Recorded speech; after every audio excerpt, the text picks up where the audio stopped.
محمد بن قاسم سندھ فتح کرنے کے بعد گئے تو گئے کہاں؟ کہا جاتا ہے کہ سندھ کے حکمران راجہ داہڑ کو جب اموی سالار محمد بن قاسم کے ہاتھوں شکست ہو گئی تو ان کی 2 بیٹیوں سوریا اور پریمل کو محمد بن قاسم نے راجہ کی ہلاکت کے بعد خلیفہ ولید بن عبد المالک کے پاس دارالخلافہ بغداد روانہ کر دیا۔ خلیفہ ولید بن عبد المالک نے جب بڑی بیٹی سوریا سے خلوت کا ارادہ کیا تو سوریا نے چال چلی اور خلیفہ سے کہا کہ محمد بن قاسم پہلے ہی ان کے ساتھ خلوت اختیار کر چکا ہے، چنانچہ وہ اب خلیفہ کے شایان نشان نہیں رہی۔ غصے میں خلیفہ کو تحقیق کا ہوش نہیں رہا اور انہوں نے اس وقت محمد بن قاسم کے نام پروانہ جاری کیا کہ وہ جہاں کہیں بھی ہیں خود کو کچی کھال میں سلوا کر دارالخلافہ کو واپس ہوں۔ محمد بن قاسم نے ایسا ہی کیا اور دارالخلافہ کے راستے میں ہی 2 دن بعد ان کی موت ہو گئی۔ روایت کے مطابق اس کے بعد راجہ داہڑ کی بیٹی کا ایک طویل خطاب ہے جس میں وہ محمد بن قاسم کے عادل حکمرانی کی گواہی دیتی ہیں، مگر ان کی ہلاکت کی سازش رچنے کو اپنے والد کا بدلہ قرار دیتی ہیں۔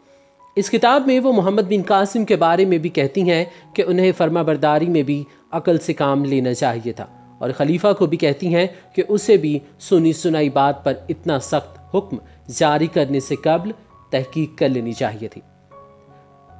چچنامہ کے مطابق راجہ داہڑ کی بیٹی نے کہا کہ دانا بادشاہ وقت پر واجب ہے کہ جو کچھ بھی وہ دوست یا دشمنی سے سنے اسے عقل کی کسوٹی پر پرکھے اور دل کے فیصلوں سے اس کا موازنہ کرے۔ وہ مزید کہتی ہیں کہ پاک دامنی کے اعتبار سے محمد بن قاسم ہمارے لیے باپ اور بھائی جیسا تھا اور ہم کنیزوں پر اس سے کوئی دست درازی نہیں کی، لیکن چونکہ اس نے ہند اور سندھ کے بادشاہ کو برباد کیا تھا اس لیے ہم نے انتقاماً خلیفہ کے سامنے جھوٹ بولا تھا۔ اس پر خلیفہ نے غضبناک ہو کر دونوں بہنوں کو دیوار میں چن دینے کا حکم دیا۔ محمد بن قاسم اور راجہ داہڑ کی بیٹیوں کی ہلاکت سے متعلق اس پوری کہانی پر بھی مورخین کو اعتراضات ہیں۔ تو پھر محمد بن قاسم کی موت واقعتاً کیسی ہوئی اور مدرسہ بالا واقعے کی تاریخی حقیقت کیا ہے، اس پر بات کریں گے، لیکن اس سے پہلے کچھ محمد بن قاسم کی سندھ پر آمد اور فتوحات کا تذکرہ کرتے ہیں اور پھر یہ دیکھیں گے کہ محمد بن قاسم سندھ فتح کرنے کے بعد گئے تو گئے کہاں۔ محمد بن قاسم کے سپاہیوں کی مبینہ خبریں بلوچستان میں۔ اگر آپ کراچی سے گوادر جانا چاہتے ہیں تو آپ پہلے تو RCD ہائی وے پر کوئی 2 گھنٹے کی ڈرائیونگ کریں گے، جس کے بعد بائیں جانب مکران کوسٹل ہائی وے کا آغاز ہوتا ہے جو اپنے آپ میں حیرتوں سے بھرپور سڑک ہے۔ یہیں پر تھوڑا آگے جا کر بائیں جانب ایک پتھر کی تختی پر لکھا ہے کہ یہاں فاتح سندھ محمد بن قاسم کے سپاہیوں کی قبریں موجود ہیں۔ نامور مصنف و محقق کے مطابق قبریں محمد بن قاسم کے ساتھیوں کی نہیں ہیں، کیونکہ 8ویں صدی میں عرب سندھ کی چوکنڈی قبرستان جیسی نقش و نگار سے مزین قبریں نہیں بنایا کرتے تھے، اور ویسے ہی قبروں کا یہ طرز تعمیر تقریباً 16ویں صدی کا قرار دیا جاتا ہے۔ ایک اور تحقیق کے مطابق یہ قبریں 8ویں صدی کے وسط سے تعلق رکھتی ہیں، مگر پاکستان میں محمد بن قاسم سے متعلق متنازع باتوں میں سے یہ صرف ایک بات ہے۔ مطالعہ پاکستان کی درسی کتب میں اکثر و بیشتر یہ پڑھایا جاتا ہے کہ پاکستان کی بنیاد اسی دن پڑ گئی تھی جس دن محمد بن قاسم نے سندھ کی سرزمین پر قدم رکھا تھا۔ محمد بن قاسم اموی دور حکومت کے وہ سالار تھے جنہوں نے 712 سن عیسوی میں سندھ پر حملہ کیا اور یہاں کے راجہ داہڑ کو شکست دی۔ کچھ لوگوں کے نزدیک محمد بن قاسم کے آنے سے جنوبی ایشیا میں اسلامی دور کا آغاز ہوا، سندھ فتح ہوا اور یوں واقعات کا ایک لمبا سلسلہ شروع ہوا جو بالآخر پاکستان کے قیام پر منتج ہوا۔ مگر مختلف تاریخی حوالوں کے مطابق پیغمبر اسلام کی آمد سے قبل بھی عرب تاجر برصغیر میں رہائش پذیر تھے اور کچھ کے نزدیک یہاں کے مقامی خواتین سے شادیاں تک کر چکے تھے۔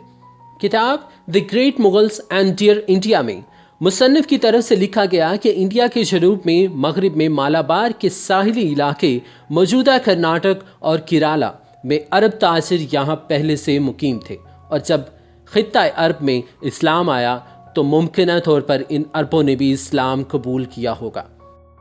اس کتاب میں بتایا گیا کہ انہوں نے خطۂ برصغیر میں اسلام کے پھیلنے کے حوالے سے متعدد نظریات کا ذکر کیا، جس میں ہجرت، تلوار، خوف، صوفیاء کے عمل اور تبلیغ، سماجی رتبے کے حصول اور پرامن روابط مثلاً تجارت اور باہمی شادیاں شامل ہیں۔ وہ لکھتے ہیں کہ جبری طور پر مذہب کی تبدیلی کے چند واقعات کا انکار تو نہیں کیا جا سکتا، تاہم کئی دیگر علاقوں مثلاً مالابار کے ساحلوں میں اسلام کی کامیابی کا تعلق جبر یا مسلمانوں کی عسکری اور سیاسی برتری سے نہیں تھا۔ اس کے علاوہ ان کے نزدیک نئے مذہب کے مضبوط اور مساوات پر مبنی پیغام کا اثر بالخصوص نچلی ذات کے افراد پر ضرور ہوا ہوگا۔ چنانچہ وہ اس علاقے میں پہلے سے عربوں کی موجودگی کا حوالہ دیتے ہوئے 712 عیسوی میں محمد بن قاسم کی آمد سے کہیں قبل برصغیر میں اسلام کی آمد کا عرصہ متعین کرتے ہیں۔ لہٰذا پاکستان کی درسی کتب میں عام طور پر پڑھائے جانے والے بیانیے کے برعکس تاریخی بیانیے میں بھی موجود ہے۔ کتاب فتوح البلدان 9ویں صدی عیسوی میں عباسی دور حکومت میں تحریر کی گئی اور اسے اسلامی فتوحات کی تاریخ کی اہم ترین اور مستند کتابوں میں شمار کیا جاتا ہے۔ اس کتاب میں مصنف لکھتے ہیں کہ محمد بن قاسم نے ہلاکت کے بعد کے واقعات خصوصی تفصیل سے بیان کیے ہیں اور یہ بھی بتایا کہ کیسے بہت سے مفتوحہ علاقے مسلمانوں کے ہاتھ سے نکلے اور واپس فتح ہوئے۔ کسی نے واپس اپنا پچھلا مذہب اختیار کر لیا تو کسی نے مسلمانوں سے اپنا معاہدہ توڑ لیا۔ پھر سوال یہ پیدا ہوا کہ کیا محمد بن قاسم سے پہلے کوئی مسلمان مہم سندھ میں آئے تھے یا نہیں؟ بلازری کے مطابق خلیفہ دوم حضرت عمر بن عبد الخطاب رضی اللہ تعالیٰ عنہ کے دور میں 15 ہجری میں انہوں نے عثمان بن ابو العاص السکنی کو بحرین اور عمان پر گورنر مقرر کیا تو عثمان نے ایک فوج تھانہ یا تانا کی جانب بھیجی۔ اس کے علاوہ مصنف لکھتے ہیں کہ عثمان کے بھائی الحکم نے اپنے بھائی المغیرہ بن ابو العاصی کو خلیج دیبل کی جانب بھیجا جہاں انہوں نے دشمن پر فتح حاصل کی۔ فتوح البلدان کا اردو ترجمہ سید ابو الخیر مودوی نے کیا اور جن میں انہوں نے دیبل کو تو یہاں دریائے سندھ کے قریب واقع ایک بڑا تجارتی شہر قرار دیا ہے، مگر تھانہ کا تذکرہ نہیں کیا کہ یہ کون سا شہر ہے۔ اس کا تذکرہ ہمیں ابن بطوطہ کے سفر نامے میں ملتا ہے جب انہوں نے یمن کی بندرگاہ عدن کے بارے میں بتایا کہ یہاں انڈیا کے کئی شہروں بشمول تھانہ سے بھی جہاز آتے ہیں۔ چنانچہ یہ شہر تانا انڈین ریاست مہاراشٹر کا شہر تھانے یا تھانہ ہے، جو ممبئی کا پڑوسی شہر ہے اور یہاں تک وسائی کھاڑی ندی کے ذریعے پہنچا جا سکتا ہے، جو اس شہر کو ساحل سے کافی دور ہونے کے باوجود بحیرہ عرب سے ملا دیتی ہے۔ محمد بن قاسم کی ہلاکت کے بارے میں مشہور افسانہ۔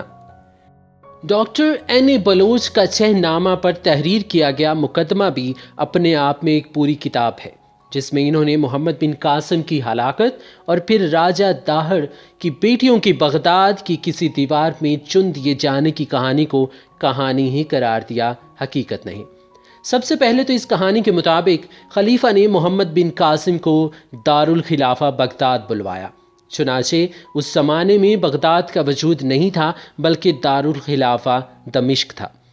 اس کے بعد اس میں لکھا گیا کہ محمد بن قاسم کی موت خلیفہ ولید بن عبد الملک کے حکم پر ہوئی، تاہم بلازری اور دیگر مورخین کے مطابق یہ واقعہ خلیفہ سلیمان بن عبد الملک کے دور میں پیش آیا۔